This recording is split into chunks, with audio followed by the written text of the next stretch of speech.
Hello everyone, आप सबका law वाली के चैनल में स्वागत है। जैसे कि हम लोग सीआरपीसी की पूरी सीरीज़ लाए हैं। हम लोगों ने ऑलरेडी इसमें 5 चैप्टर कंप्लीट कर लिए हैं। 6 चैप्टर हमारा चल रहा है और भी यहाँ पे सारे सब्जेक्ट्स को पढ़ाया जाएगा।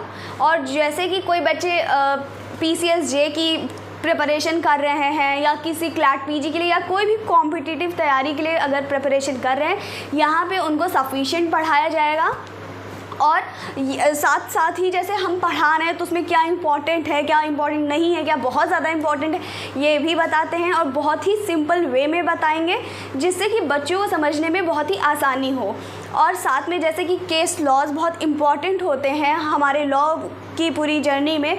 विदाउट केस लॉ आंसर हमारा आधा माना जाता है, इसलिए हम लोगों ने पूरे केस लॉज की अलग सीरीज़ बनाई है। जैसे CRPC की अलग सीरीज़ हो जाएगी, कॉन्ट्रैक्ट की अलग हो जाएगी, कॉन्स्टिट्यूशन की अलग हो जाएगी। इस तरह हम लोगों ने उसकी सीरीज़ केसेस की सीरीज़ भी बनाई है, तो आप ज़रूर देखिएगा। और किसी भी टाइप की क्वेरी हो आप हमसे इंस्टाग्राम, फेसबुक और टेलीग्राम पे जुड़ सकते हैं, आप डायरेक्टली मैसेज कर सकते हैं, ठीक है।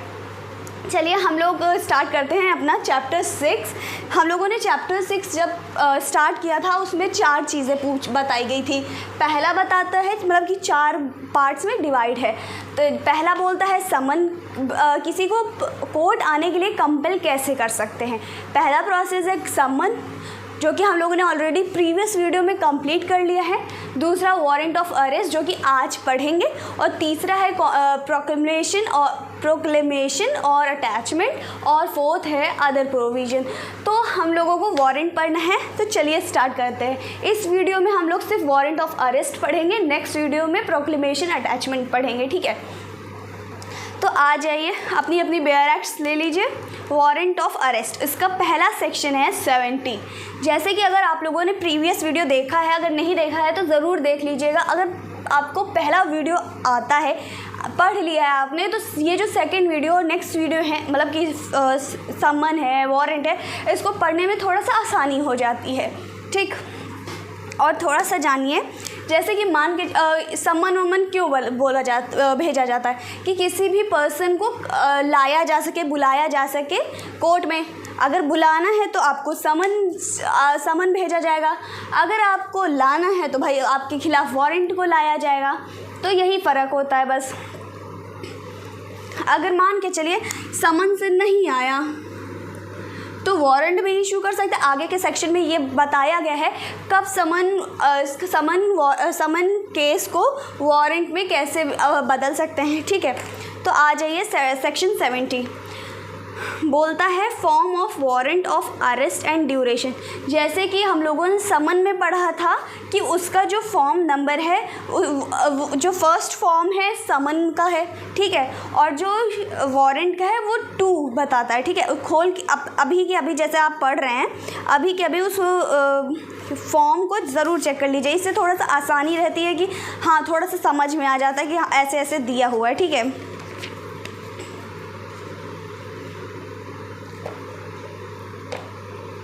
देखिए, अब अगर आप अपना शेड्यूल 2 खोलोगे तो उसमें लिखा हुआ है वारंट ऑफ अरेस्ट। सेकंड जो फॉर्म है वो वारंट ऑफ अरेस्ट का है, ठीक।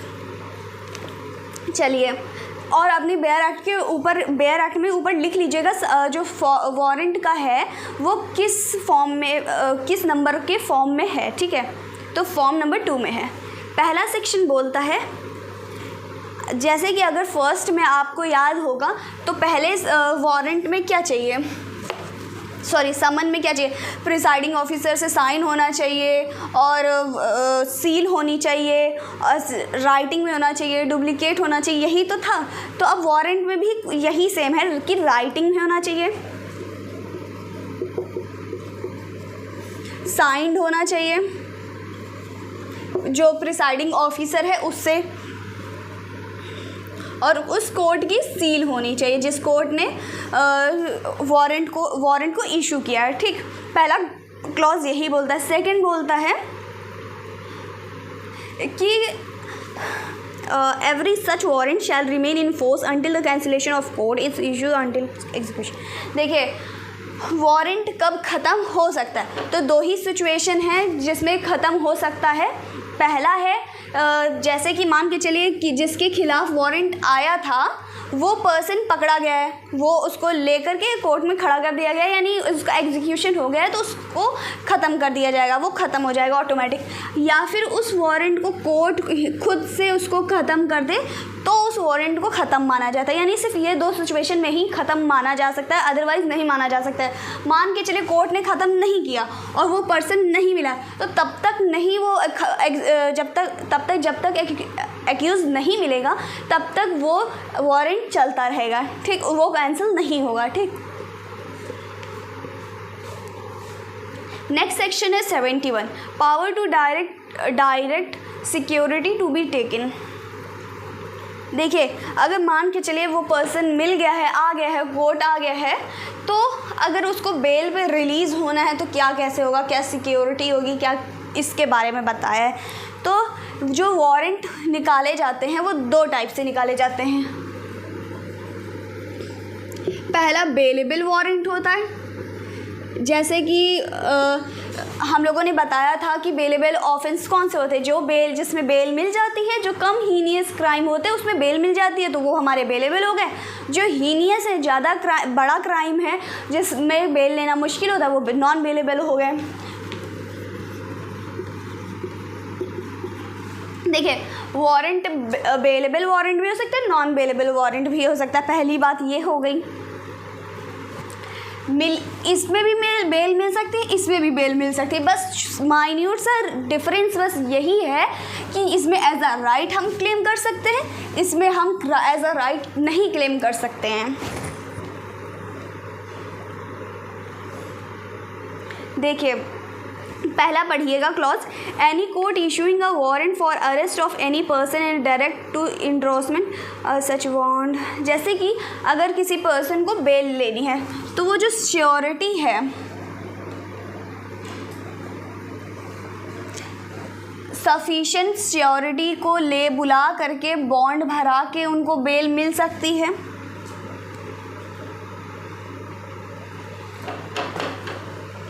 जैसे कि मान के चलिए किसी भी उस पर कोई भी नॉन बेलेबल ऑफेंस वारंट आया है, उस पर उनको बेल लेनी है, तो पहला क्या करेंगे, जो बॉन्ड है, ठीक है, जो श्योरिटी है, जो श्योरिटी वो पर्सन लेकर के आएगा उसे बॉन्ड पर छोड़ दिया जाएगा, पर वो सफिशिएंट श्योरिटी होनी चाहिए, पहली बात है, ठीक है।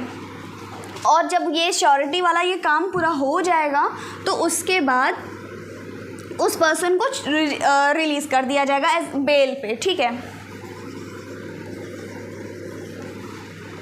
ये हमारा फर्स्ट क्लॉज बोलता है, ठीक है। जो सेकंड क्लॉज है वो बताता है जैसे कि एंड्रोसमेंट कैसे करेंगे, ठीक है। तो जैसे कि अगर श्योरिटी लाए हैं, ठीक है, अब श्योरिटी के लिए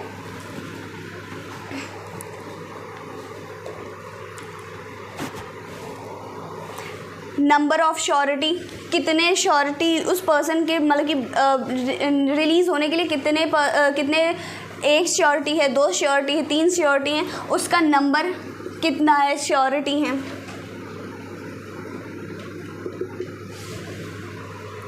दूसरा है अमाउंट, मतलब कि अब बेल दी जा रही है तो कुछ उस पर दी जाती है, तो उसका क्या अमाउंट है,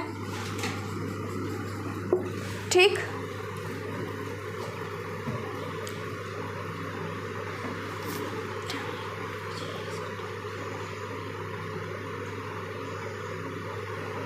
और जो सी बोलता है the time eight which he is attend before the court.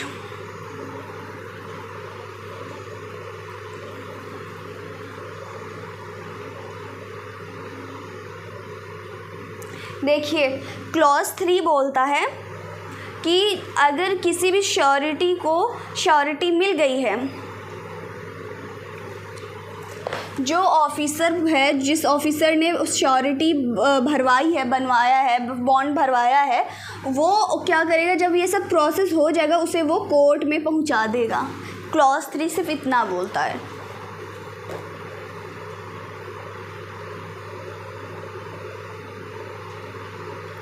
Next section देखिए 72, जो बोलता है वारंट टू होम डायरेक्टेड, मतलब किसको वारंट डायरेक्ट कर सकते हैं कि भैया आप लो वारंट और आप इनको पकड़ के लाओ, या कुछ भी किस पर्सन को कर सकते हैं, ये इसमें जनरली बताया जाता बोला है।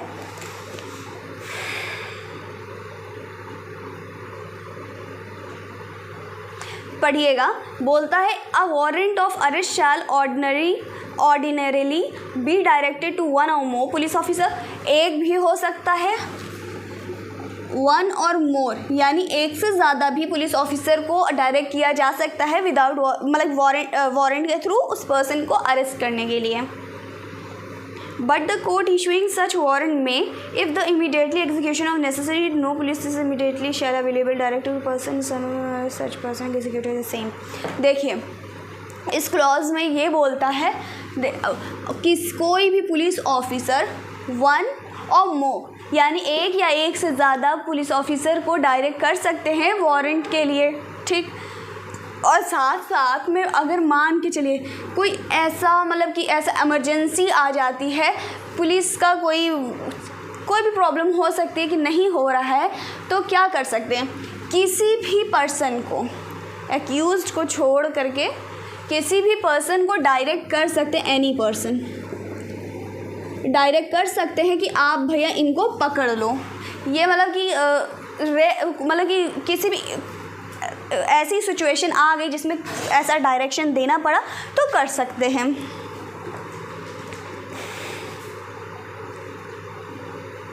किसी भी अर्जेंसी में, है ना। क्लॉज 2 बोलता है when a warrant is directed to more officer or person and then one it may execute by all or the more them.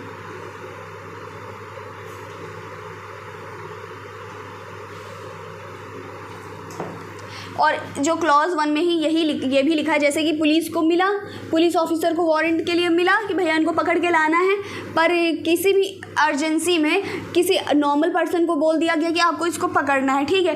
तो जो ये पावर्स हैं इनके पास, वो सेम पावर ये पर्सन भी अप्लाई करेगा, ठीक। और क्लॉज 2 बोलता है, ये तो 1 हो गया। क्लॉज 2 बोलता है जैसे कि लिखा है 1 और मोर, जैसे इन पर्सन को वारंट को एग्जीक्यूट करने के लिए बोला गया है, ठीक है। तो इनमें से कोई भी पर्सन इसको एग्जीक्यूट कर सकता है, ठीक। नेक्स्ट सेक्शन देखिए, जैसे आप सेक्शन पढ़ रहे हैं उसके साथ साथ उसको रीड भी करते जाइएगा तो ज़्यादा बेनिफिट होगा, ठीक है।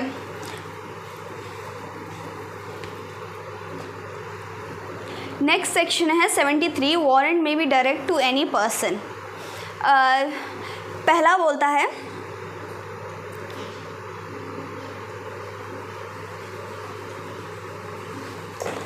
किस पर्सन को कैसे कौन डायरेक्ट कर सकता है। ये जैसे कि मान के चलिए कोई भी पर्सन को कब डायरेक्ट किया जा सकता है कि उसको पकड़ना है, तो उसमें आप पढ़िएगा, लिखा हुआ है the CJM the magistrate of first class, यानी chief judicial magistrate JM first class direct कर सकते हैं किसी भी पर्सन को पकड़ने के लिए। और वो कौन सी सिचुएशन होगी जिसमें कि उस पर्सन को कोई भी पर्सन अरेस्ट कर सकता है, वो उसमें लिखा हुआ है 3 चीज़ें, पढ़िएगा और उसमें अंडरलाइन कर लीजिएगा। Escaped convict, number 1 escaped convict.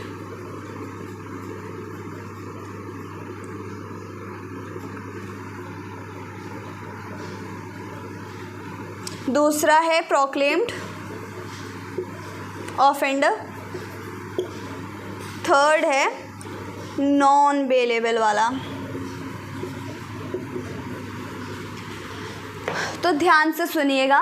पहली बात, ऐसी सिचुएशन कौन सी हैं जिसमें कि कोई भी पर्सन को डायरेक्ट किया जा सकता है कि उस पर्सन को आप पकड़ लो, अरेस्ट कर लो, ठीक है, जहाँ भी मिले इनको पकड़ लिया जाए।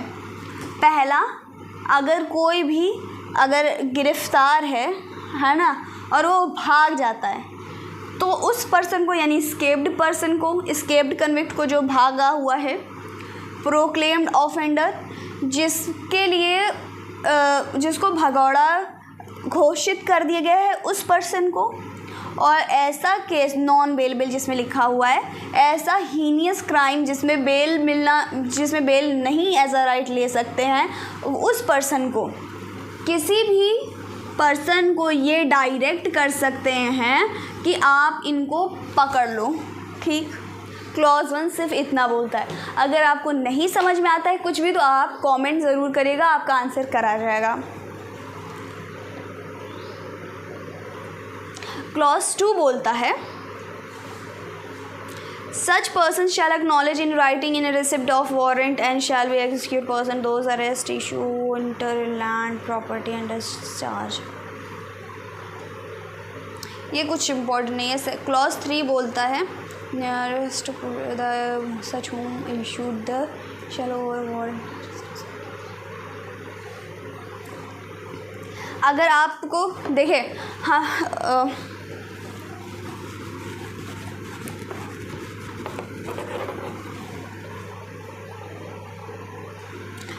अभी हम लोगों ने 71 सेक्शन पढ़ा था, उसमें जो क्लॉज 2 है उसमें लिखा हुआ है अगर श्योरिटी है, श्योरिटी के साथ बॉन्ड के साथ उस पर्सन को रिलीज़ किया जा रहा था, कितनी श्योरिटी होंगी, क्या अमाउंट होगा, ये सब जो होगा उसके साथ जो छोड़ते हैं वो पढ़ा था, अभी याद होगा। ठीक है, तो इसमें ये बोलता है क्लॉज 3 बोलता है मान के चलिए किसी एनी पर्सन ने उस पर्सन को अरेस्ट किया, ठीक है, उस एक्यूज्ड को अरेस्ट किया, तो अपने नियरेस्ट पुलिस स्टेशन में वो ले जाएगा। ठीक है, लिखा हुआ देखिए when such person against whom warrant is issued as a made over the warrant nearest police magistrate who shall cause taken जो कि उन्हें मजिस्ट्रेट के पास ले जाएंगे। ठीक है, वो ये पुलिस स्टेशन को छोड़ दिया, फिर वो उस अक्यूज को ये मजिस्ट्रेट के सामने ले जाएंगे। और अगर मान के चलिए जुरिस्डिक्शन है तो, वरना तो वही 71 के अंदर उस पर्सन को बॉन्ड के साथ रिलीज़ कर देंगे, श्योरिटी और इन सब के साथ लिखा हुआ है उसमें 71 की हिसाब से उसको छोड़ दिया जाएगा, श्योरिटी और बॉन्ड के उस पे।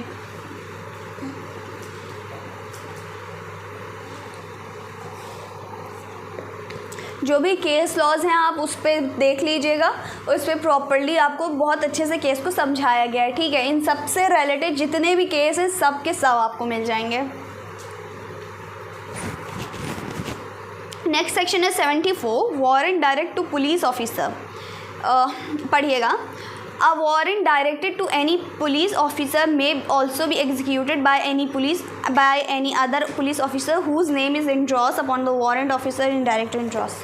देखिए हम लोगों ने अभी कुछ अगर आपने सारे वीडियोस देखे हैं उसमें ये भी पढ़ा था कि अगर कोई भी पुलिस ऑफिसर को वारंट केस मिलता है तो वो उस पर्सन किसी अपने सबऑर्डिनेट को ट्रांसफ़र कर सकता है। ये किस सेक्शन में पढ़ा था आप कमेंट करिएगा। ठीक है, देखते हैं कितना आपने पढ़ा है। तो ये सेक्शन बोलता है कि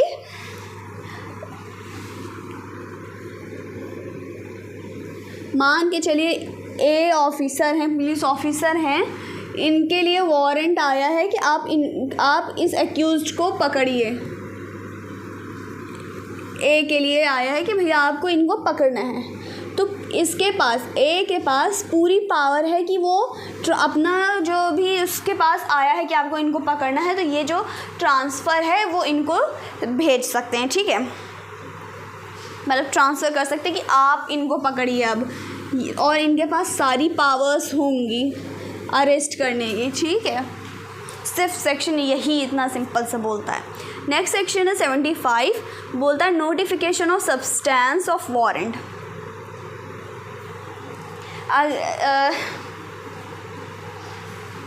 सेक्शन 75 आपने देखा होगा, मूवीज़ में बहुत देखा होगा, घर में घुसते ही आपके खिलाफ वारंट आया है, ये वाला सीन। तो सेक्शन 75 यही सिंपल बोलता है अगर आप किसी को अरेस्ट करने गए हैं तो आप उस वारंट दिखाइए, उसको शो करिए कि ये देखिए आपके खिलाफ़ वारंट आया है, आपको अरेस्ट करना है। और जैसे कि अब हम लोगों ने पहले पढ़ा था, अगर जो पर्सन को अरेस्ट करना है वो मतलब साथ देता है कि चलिए ठीक है, आया, भाग तो सकते नहीं तो ठीक है, वरना तो वो पुलिस ऑफिसर रीज़नेबल फोर्स भी यूज़ कर सकता है पर मार नहीं सकता है। फिर भी कुछ एक्सेप्शन है एनकाउंटर टाइप के, ठीक है।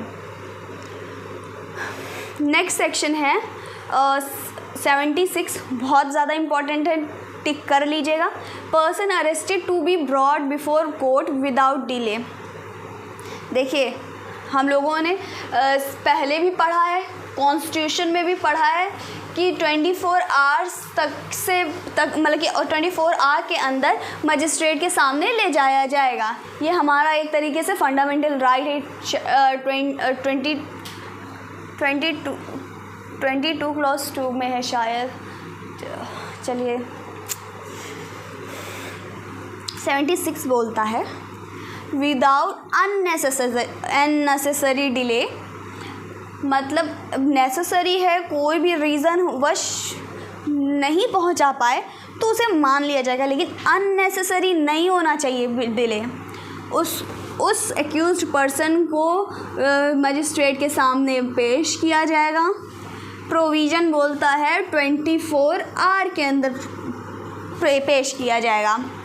यही हम लोगों ने पहले के सेक्शन में, आपको याद होगा, अभी खोल के देखिए 56 में, जिसमें बोला कि विदाउट डिले आपको मजिस्ट्रेट के सामने ले जाना है, और 57 बोलता है 24 आवर्स के अंदर ले जाना है। उसको साथ में लिख लीजिएगा, ठीक है, बहुत ज़्यादा इम्पॉर्टेंट है ये सेक्शन।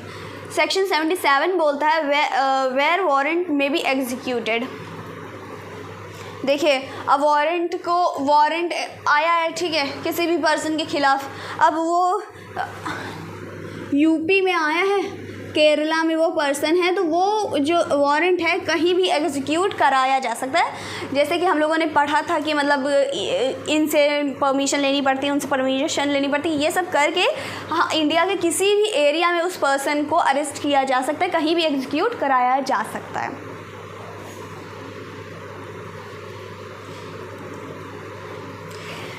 सेक्शन 78 बहुत ज़्यादा इंपॉर्टेंट है, लिख लीजिएगा। बोलता है warrant forwarded for execution outside jurisdiction. अब जैसे वही, अब ये 77 बोलता है इंडिया के कहीं किसी भी एरिया में, किसी भी एरिया में एग्जीक्यूट कराया जा सकता है। तो अब जुरिस्डिक्शन के बाहर यूपी में वारंट इशू हुआ, अब वो केरला में है, तो अब उसका कैसे, उसकी जुरिस्डिक्शन कैसे आएगी, कैसे वारंट एग्जीक्यूट करा जाएगा, ठीक है। तो बोलता है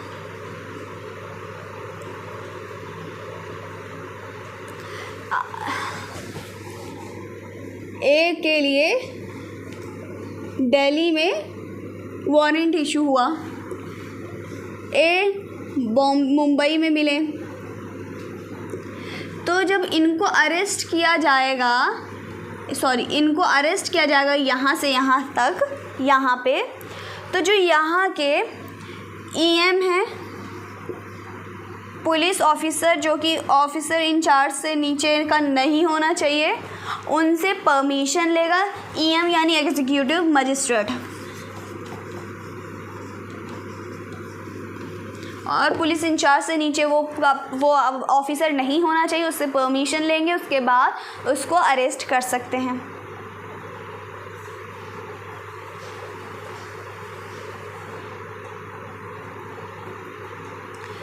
और साथ साथ डीएम,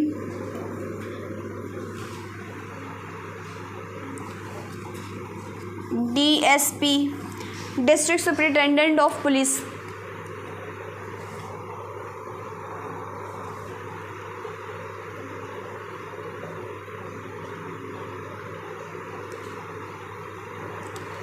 फिर से मैं सेक्शन 78 समझा रही हूँ।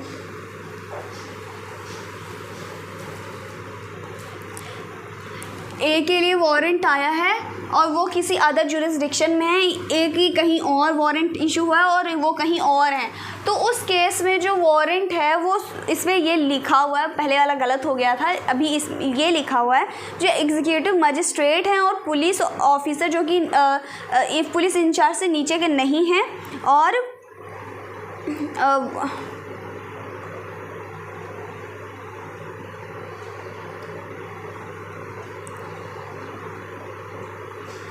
इसको पढ़ के सुनाती हूँ, ठीक है। When a warrant directed to a police officer to be execute beyond the local jurisdiction of the court issuing the same, he is ordinarily take it for endorsed either the executive magistrate, police officer not within the rank, police station, local limits of jurisdiction, warrant be executed. तो जो police incharge से नीचे का ना हो वो person और जो ये हैं एग्जीक्यूटिव मजिस्ट्रेट, इनके पास भेज दिया जाएगा और वो इस वारंट को एग्जीक्यूट करा देंगे। क्लॉज 1 सिर्फ ये बोलता है। क्लॉज 2 बोलता है सच मजिस्ट्रेट और police officer shall endorse his name there is endorse है सफिशिएंट पुलिस।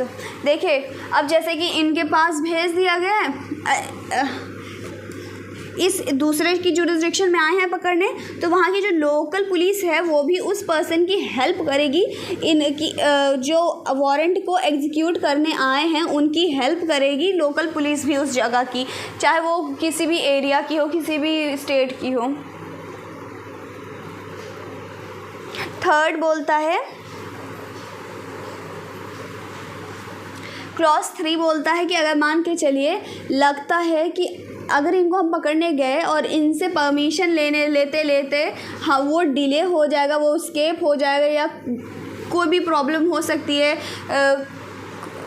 भाग जाए या कुछ भी छुपा जाए कहीं भी, तो उस पर्सन को अरेस्ट कर लेगा। फिर उसके बाद वहाँ के मतलब कि फिर उसके बाद के प्रोसेस वो लोग कर लेते हैं, जैसे परमिशन और बता देते हैं।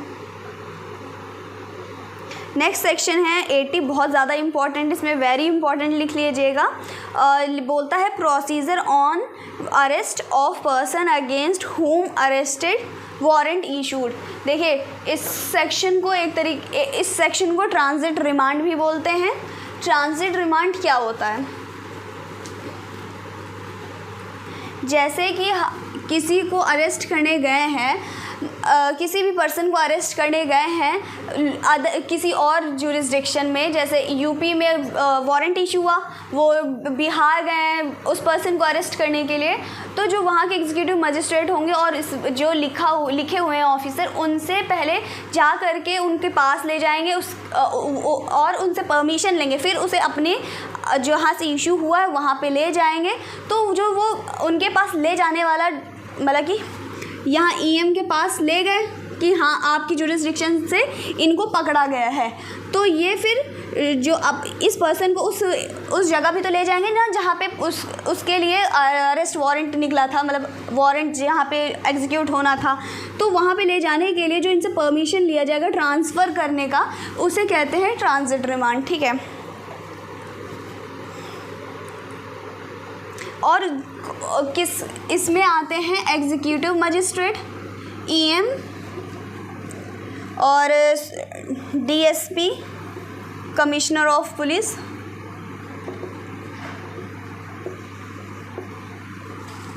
इनसे ट्रांजिट रिमांड के लिए बोला जा सकता है, ठीक है।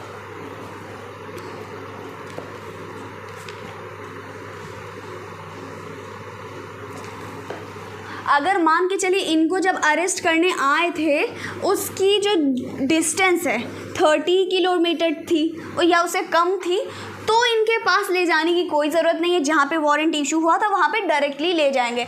पर मान के चलिए 30 किलोमीटर से ज़्यादा का है, उससे ज़्यादा का एरिया है, तो पहले इनके पास ले जाएंगे, फिर उसके बाद ये ट्रांजिट रिमांड वाला काम होगा, ठीक है। नेक्स्ट सेक्शन है लास्ट सेक्शन हमारे वारंट ऑफ अरेस्ट का। 81 बोलता है procedure by magistrate before the home such person arrested brought. पहला क्लॉज बोलता है the executive magistrate or district superintendent of arrest police or commissioner of police shall be person arrested appear to be person intended court issued warrant direct to remove custody of court.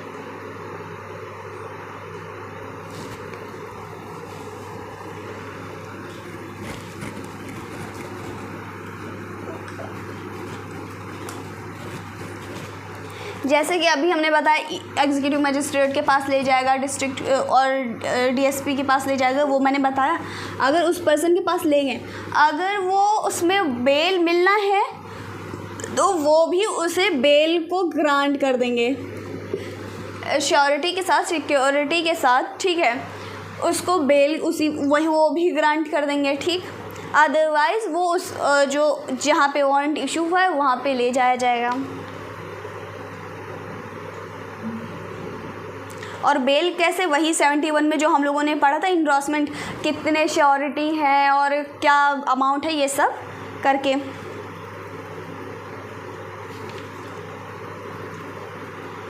और साथ में जैसे कि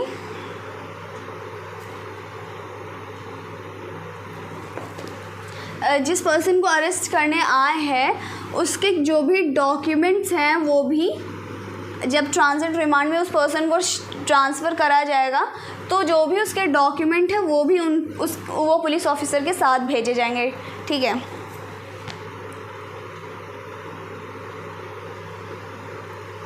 next हमारा portion है proclamation और attachment, जो कि हम लोग नेक्स्ट वीडियो में पढ़ेंगे। ये हमारा वारंट केस, जो वारंट का सेक्शन है वो कंप्लीट हो गया है। अगर किसी भी टाइप की आपको क्वेरी हो, अगर आप कमेंट करिएगा, लगता है कि वीडियो बनाना है तो वीडियो बना दिया जाएगा, वरना कमेंट सेक्शन में ही आपको रिप्लाई कर दिया जाएगा। और कैसा लगा लाइक शेयर कमेंट करिएगा।